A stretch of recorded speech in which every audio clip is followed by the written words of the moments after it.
Bonjour, je vais vous parler de fonctions de répartition. Alors, vous avez une variable aléatoire grand X qui peut être discrète ou continue. On verra les deux cas.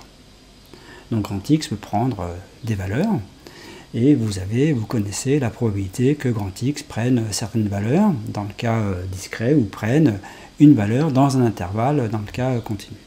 Alors, qu'appelle-t-on la fonction de répartition pour cette variable aléatoire dont on connaît la loi de probabilité? Eh bien, ce qu'on appelle la fonction de répartition, c'est la fonction qui a petit x est un réel, n'importe quel réel. Eh bien, la fonction grand f de petit x, c'est la probabilité que grand x soit inférieur ou égal à petit x. Par exemple, si je prends grand f de 3, eh bien, sa probabilité que grand x soit plus petit que 3.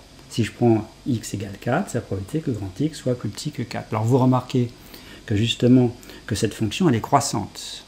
Alors pourquoi elle est croissante? Puisque si je prends y strictement supérieur à x, donc il faut considérer les événements x inférieur ou égal à x et x inférieur ou égal à y. Mais vous voyez cet événement-là,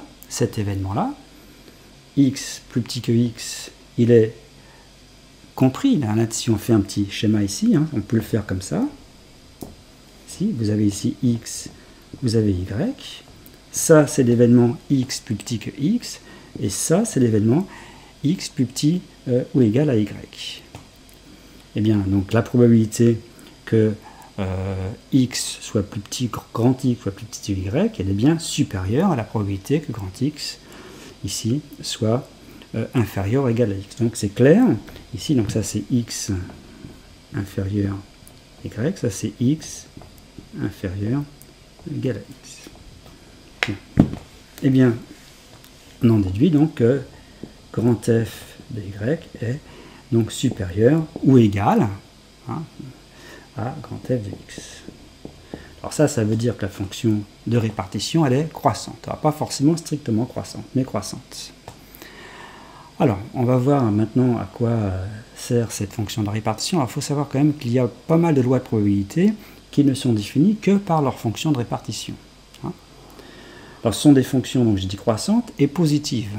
Donc, si on fait un dessin, une représentation graphique de la fonction de répartition, eh bien, la fonction de répartition, de façon générale, que ce soit discret ou continu, donc ici, on ne sait pas, ça c'est la plage de valeurs de grand X, eh bien, vous avez donc une fonction positive croissante. Bon, dans le cas, ça c'est dans le cas continu. Bon, alors on va voir dans le cas discret, dans le cas continu. Commençons par le cas discret. Alors prenons ici une variable aléatoire discrète dont les valeurs prises par cette variable aléatoire sont des entiers. Donc ici, ça peut prendre la valeur n, ça peut prendre la valeur n-1, etc. Bien, c'est un exemple. Ce que je veux, c'est grand F, donc je vais mettre en bleu, f de petit n. Donc on sait que f de petit n, c'est la probabilité que grand X soit inférieur ou égal à n. Donc ça veut dire quoi? X inférieur ou égal à n, ça veut dire que ça peut prendre cette valeur et toutes les valeurs inférieures. Donc c'est tout ça. Donc cette probabilité, c'est Pn plus Pn-1 plus tout ce qui est avant. Donc c'est tout ça. Bien, maintenant ce que je vais faire la grand F de n-1. Si je fais f de n-1, c'est la probabilité que grand X soit inférieur ou égal à n-1. Donc ici, inférieur ou égal à n-1, donc c'est soit n-1, soit n-2, ce sont les valeurs qui sont n-1 et toutes celles qui sont avant. Donc on fait la somme ici, toute cette somme-là. Donc c'est Pn-1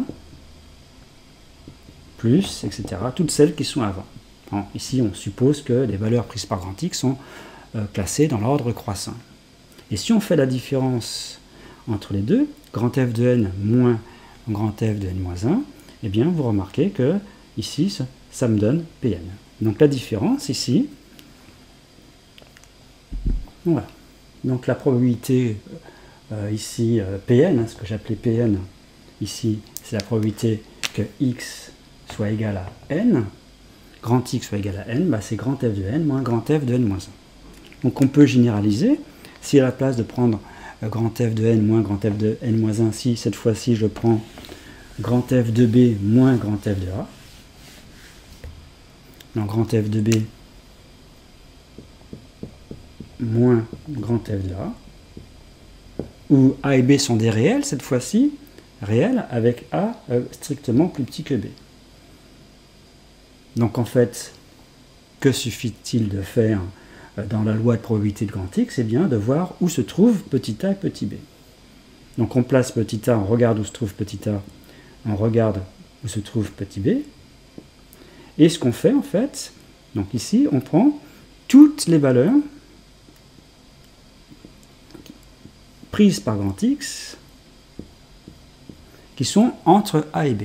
Alors, plus précisément ici, cette valeur-là, c'est la première valeur qui est strictement prise par grand X, strictement supérieure à a. Quand je dis la première, ça veut dire c'est la plus petite valeur prise par grand X qui est strictement supérieure à a. Ici, vous voyez, c'est la dernière valeur prise par grand X qui est juste avant b, donc qui est inférieure ou égale à b. Autrement dit, c'est la plus grande valeur prise par grand X inférieure ou égale à b. Donc voilà ce que représente grand f de b moins grand f de a, c'est cette somme-là, la somme de ces probabilités ici. Alors on va voir maintenant dans le cas continu. Alors on verra des formules pour la fonction de répartition dans le cas de la loi géométrique. Il n'y en a pas dans le cas de la loi binomiale, parce que c'est compliqué.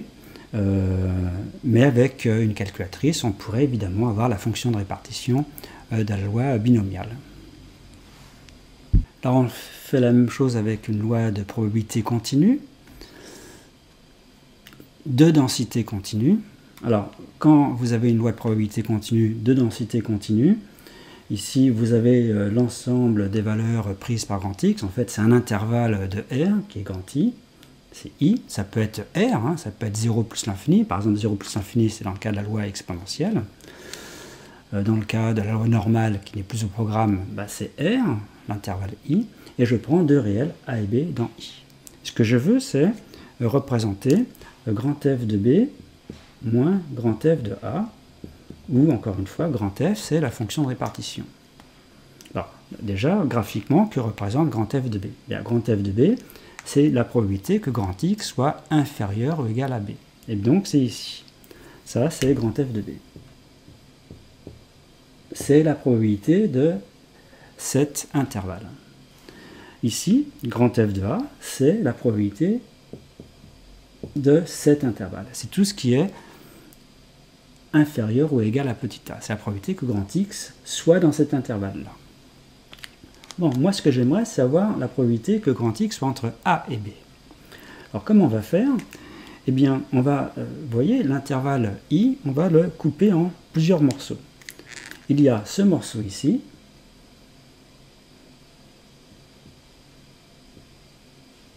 alors là ça va être compris, et il y a ici ce morceau-là, non compris. Alors pourquoi je fais ça? Parce que l'intervalle I, vous voyez, I, je vous rappelle, c'est l'univers. Donc l'univers, je le décompose comme ça. L'univers, je le décompose en tout ce qui est avant A, donc ici, quelque chose A. Alors je ne sais pas ce qu'il y a ici, je ne sais pas si c'est borné ou c'est moins l'infini. Donc c'est pour ça que je mets ici, bon, je mets des points de suspension ici. Donc union A exclu, B inclus, union B exclu, puis après tout le reste ici. Donc en fait ici, j'ai fait une partition de l'univers, de I, en fait l'univers ici c'est I, en trois intervalles. Ici vous avez le bleu, là vous avez le noir, et là vous avez le rouge. Alors c'est bien une partition. Partition, ça veut dire que la réunion, ça doit donner l'univers, ça donne bien I, l'intervalle I, et ils n'ont pas d'intersection. C'est pour ça ici que c'est fermé là, donc c'est ouvert ici. Là, c'est ouvert ici, donc c'est fermé ici. Bon, et donc, si je fais la probabilité du tout, la probabilité de l'univers, c'est 1. Donc, faisons les probabilités. Donc, je fais 1 égale la probabilité de cet événement, donc x plus petit ou égal à a, c'est grand F de a, avec la fonction de répartition, plus cette probabilité, donc x soit dans l'intervalle a, b,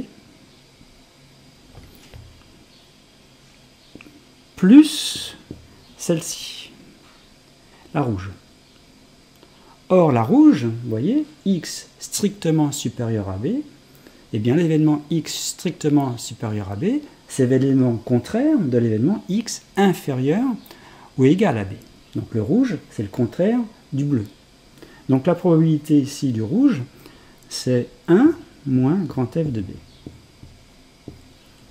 C'est 1 moins la probabilité que x soit inférieur ou égal à b. Donc voilà ce qu'on obtient. Donc qu'est-ce qu'il suffit de faire? Bien, vous voyez, dans cette égalité, je transpose tout. Donc le 1, il saute. Le moins f de b, ça devient f de b. Et le f de a, ça devient moins f de a. Donc qu'est-ce qu'on obtient comme formule? Que la probabilité que x soit entre a et b, eh bien, c'est f de b moins f de a. Donc je vais l'écrire. Voilà. Voilà ce qu'on obtient comme formule de la probabilité d'un intervalle à partir de la fonction de répartition dans le cas d'une loi de probabilité continue. Et quand c'est une loi de probabilité continue à densité continue, ici, si je mets à la place d'un crochet ouvert, je mets un crochet fermé, ça ne change pas la probabilité. Ici, c'est pareil, si à la place d'un crochet fermé, je mets un crochet ouvert, ça ne change rien. Donc je peux mettre ici des crochets fermés, plutôt que un crochet ouvert et un crochet fermé ici. Ça, c'est dans le cas d'une loi de probabilité continue à densité continue. C'est le cas, par exemple, de la loi exponentielle, ou de la loi normale, ou de la loi uniforme. Donc voilà donc le lien entre fonction de répartition et probabilité d'événements. Remarquez donc dans le cas d'une loi continue, vous ne connaissez pas les densités, mais vous connaissez l'intervalle i, c'est-à-dire c'est une loi continue sur un intervalle i, et vous connaissez la fonction de répartition. Eh bien, connaissant la fonction de répartition, vous en déduisez cette probabilité pour n'importe quel réel a et b dans l'intervalle i.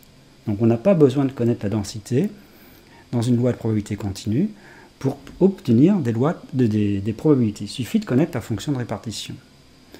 Alors dans le cas discret, si vous connaissez l'ensemble des valeurs prises par grand X et vous connaissez la fonction de répartition, vous pouvez en déduire la probabilité que x prenne une valeur particulière parmi les valeurs possibles grâce à la fonction de répartition.